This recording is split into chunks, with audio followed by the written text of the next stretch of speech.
श्री शिवाय नमस्तुभ्यम। हम सबको पता है कि 21 अप्रैल को सोमवार की अष्टमी का बहुत ही प्यारा सा दिन है और यह दिन भोले शंकर और मां सती को समर्पित होता है क्योंकि ये उनके मिलन का दिन है। और ये आज की इस पूरी वीडियो में लोटे के ऊपर लोटा रखने का जो उपाय है, पूज्य गुरु जी ने अभी रिसेंट में जो उनकी कथा चल रही थी ना 4-5 दिन पहले, उसी कथा में इस उपाय के बारे में बताया है। उसी की बात इस पूरी वीडियो में हम लोग करेंगे। एक अलग सा नाम महादेव का लेकर के करना है, चाहे वो कितनी भी प्रॉब्लम, कितनी भी बड़ी समस्या आपके घर परिवार में चल रही होगी, वो सारी समस्या दूर जरूर हो जाएगी। ठीक है ना।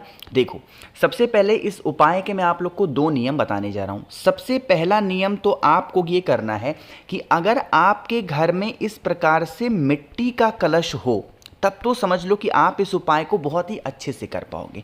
मैं आपसे क्यों कहता हूं कि जो नवरात्रि में आप कलश स्थापना करते हो उसका विसर्जन नहीं करना चाहिए।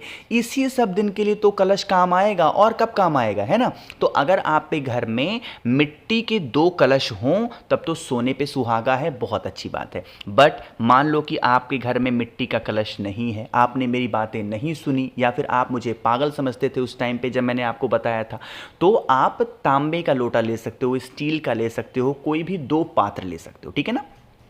बहुत परेशान नहीं होना कि नहीं है मेरे पास मिट्टी का तो क्या करूं, कोई भी 2 पात्र ले लो।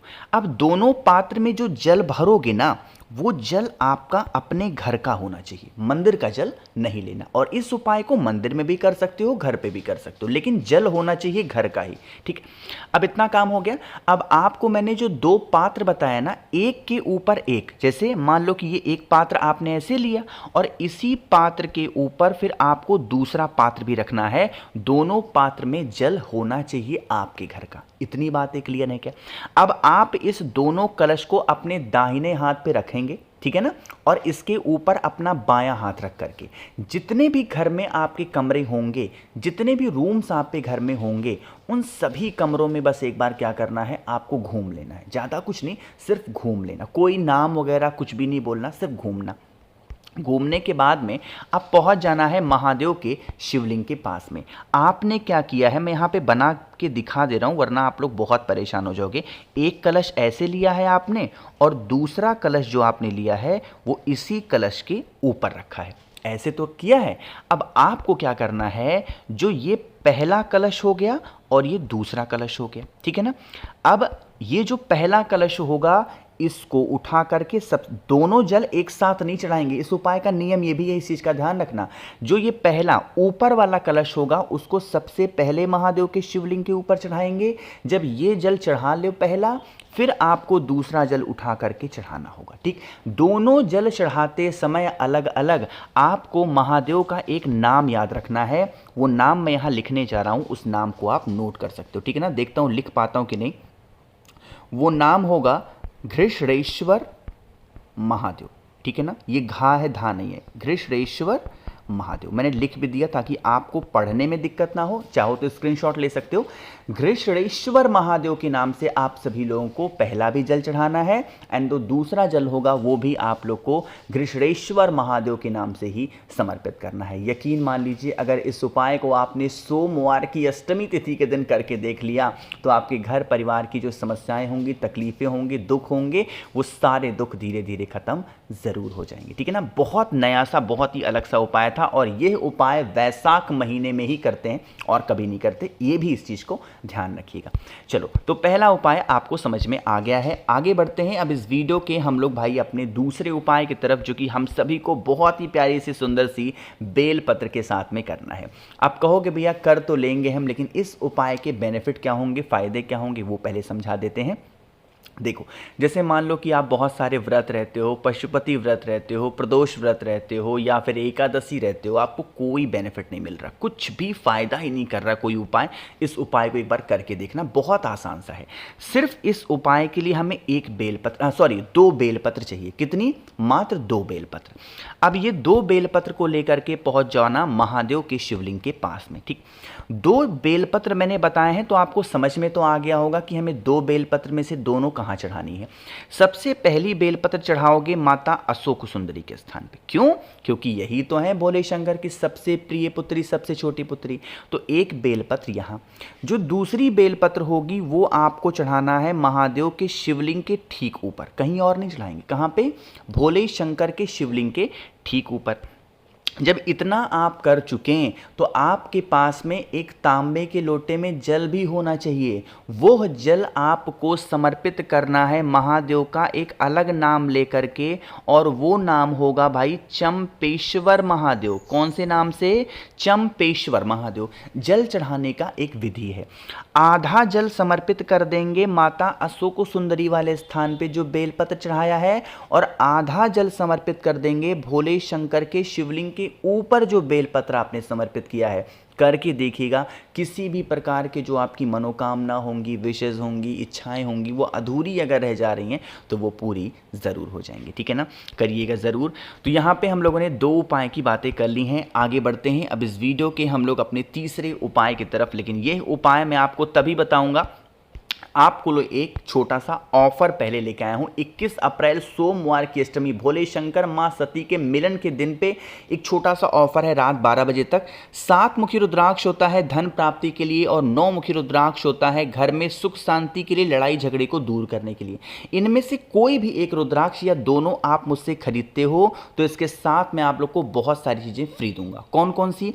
एक तो आपको 5 मुखी रुद्राक्ष फ्री दूंगा, एक आपको 3 मुखी रुद्राक्ष फ्री दूंगा, एक आप लोग को रुद्राक्ष की माला जप करने के लिए फ्री दूंगा, प्लस आप लोगों को दे रहा हूं इस बार मैं भस्म 50 ग्राम महादेव का श्रृंगार करने के लिए, और एक नई चीज जोड़ रखी है और वो होगा 4 स्टिकर दे रहा हूं श्री शिवाय नमस्तुभ्यम का, जिसको आप अपने घर के अंदर कहीं पे भी लगा सकते हो। तो इस ऑफर का लाभ उठाने के लिए जल्दी से मुझे व्हाट्सएप कर दीजिए 9005643345। ये मेरा व्हाट्सएप नंबर है, ध्यान रखिएगा 9005643345 मेरा व्हाट्सएप नंबर है। कैश ऑन डिलीवरी की भी सुविधा उपलब्ध है। ठीक है ना? जल्दी से मैसेज करेंगे और ऑफर का लाभ उठाएंगे। अब बातें करते हैं इस उपाय की। जैसे आपके घर परिवार में अगर किसी भी व्यक्ति को या फिर पूरे परिवार को कष्ट का सामना करना पड़ता है, मतलब परिवार आपका चिंतित रहता है, परिवार आपका परेशान रहता है और आप कुछ भी नहीं कर पा रहे हो, तो आप इस उपाय को करेंगे। इसके लिए हमें 3 चीज़ें चाहिए। वो 3 चीज़ें कौन कौन सी हैं पहले समझ रहे हैं। देखो, सबसे पहले इस उपाय के लिए हम सभी को ज़रूरत पड़ने वाली है एक गुलाब की पंखुड़ी की। पूरा गुलाब नहीं लेना, सिर्फ गुलाब की एक पंखुड़ी लेनी है। दूसरा, आप लोगों को चावल का एक दाना लेना है जो कहीं से खंडित ना हो, टूटा ना हो। तीसरा जो आप सभी को लेना है महादेव की प्रिय चीज जो कि बेलपत्र होती है। ठीक है ना? अब चलो तरीका समझते हैं। आप इन तीनों चीज़ों को लेकर के महादेव के शिवलिंग के पास आना है ना। ये उपाय पहले ही बता चुका हूँ बट एक बार रिपीट कर रहा हूँ। आपको यह उपाय 3 लोगों का नाम लेकर के करना है। वो तीनों लोगों का नाम मैं यहाँ लिख रहा हूँ। पहला नाम लिख रहा हूँ माँ मालिनी। क्या नाम लिखा मैंने? माँ मालिनी। दूसरा नाम मैंने क्या लिखा? माँ दुर्गा। ठीक है ना? तीसरा नाम मैंने क्या लिखा? माँ पार्वती। ठीक है ना? इन्हीं तीनों लोगों का नाम का स्मरण करके आपको उपाय को करना है। जो आपके पास में गुलाब की पंखुड़ी है, पहले भोले शंकर के शिवलिंग के ऊपर समर्पित करेंगे माँ मालिनी के नाम से। किसके नाम से? माँ मालिनी के नाम से गुलाब की एक पंखुड़ी चढ़ाएंगे। अब आपकी जो मनोकामना होगी, जो विशेष होंगी, वो कहते हुए गुलाब की पंखुड़ी के ऊपर चावल का एक दाना समर्पित करना, और उसी चावल के दाने के ऊपर माँ पार्वती का स्मरण करते हुए जो बेलपत्र होगी उसे समर्पित करके श्री शिवाय नमस्तुभ्यम का जप करते हुए अगर 1 लोटा जल चढ़ा देते हैं सोमवार की अष्टमी तिथि के दिन, तो आपकी जो भी मनोकामना होगी वो पूरी होगी। साथ ही साथ घर परिवार में जो कष्ट चल रहे होंगे उन कष्टों से भी आपको छुटकारा जरूर मिलेगा। ठीक है ना?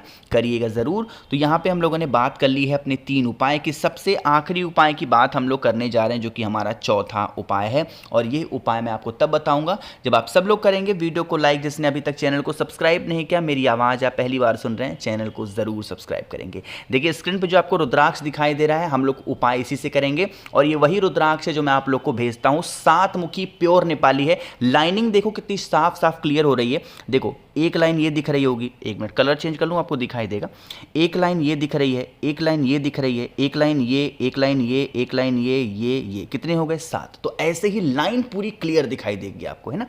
बातें करते हैं उपाय की। कोई भी एक रुद्राक्ष ले लो घर के परिवार लोगों को सुधारने के लिए, किसी भी प्रकार का, एक मुखी से लेकर के आपके घर के अंदर जो भी रुद्राक्ष पड़ा हो, इस उपाय के लिए करेंगे, सुधारना है किसी को। 2 ऑप्शन है। पहला ऑप्शन है आपके पास में शहद हो तो वो ले सकते हो, आपके पास में मक्खन हो तो वो ले सकते हो, ठीक है ना। चाहे शहद हो या मक्खन हो, और एक तांबे के लोटे में जल को भरिएगा, पहुंच जाना महादेव के शिवलिंग के पास में। जो भी रुद्राक्ष आपके पास में है पहले उसे रखेंगे माता अशोक सुंदरी के स्थान पे, और इसी रुद्राक्ष के ऊपर चाहे मक्खन हो या शहद हो वो समर्पित करके शहद या मक्खन को किसी छोटी सी कटोरी प्लेट में उठा करके रख लेना, रुद्राक्ष को भी उठा के रख लेना, और आप अपने घर परिवार में जिस व्यक्ति को सुधारना चाहते हो उसका नाम और गोत्र बोल करके फिर 1 लोटा जल चढ़ा देना, बस, ठीक। जो आपने रुद्राक्ष के ऊपर शहद या जो रुद्राक्ष के ऊपर मक्खन जो भी आपने चढ़ाया है, जो भी व्यक्ति घर में चंचलता करता है, क्रोध करता है, गुस्सा करता है, उस व्यक्ति को लगातार चटाना स्टार्ट कर दो, वो चीज़ खिलाना स्टार्ट कर दो, वो इंसान सुधर जाएगा, ठीक है ना। करिएगा ज़रूर। तो भाई मैंने कोशिश की आप सभी को सारी बातों को बहुत ही ढंग से अच्छा बताने की। वीडियो पसंद आई हो तो लाइक ज़रूर करिएगा, और ऑफर का भी ध्यान ज़रूर रखेंगे। कुछ पूछना है नीचे कमेंट सेक्शन में पूछें, और मेरे जितने भी भाई बहन आवाज़ आज मेरी पहली बार सुन रहे हैं, चैनल को ज़रूर सब्सक्राइब करेंगे। श्री शिवाय, नमस्तुभ्यं।